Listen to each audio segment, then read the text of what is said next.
இப்போ நான் ஜீரணம் அப்படிங்கிற விஷயத்தை பத்தி தான் சொல்ல போறேன். ஜீரணம் அப்படிங்கிறது நம்மளுடைய ஃபுட்டு நாம எப்படி தேர்ந்தெடுக்கிறோங்கிறத பொறுத்து தான் இருக்கு.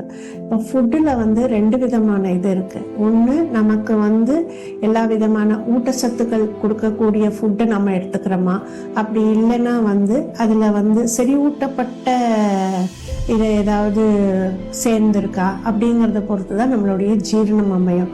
ஸோ அப்படி பார்க்கும்போது உதாரணத்துக்கு இப்போ பழங்கள் எடுத்துக்கிட்டிங்கன்னா அதில் நம்ம சமைக்க போகிறது கிடையாது, அப்படியே சாப்பிட்றலாம்.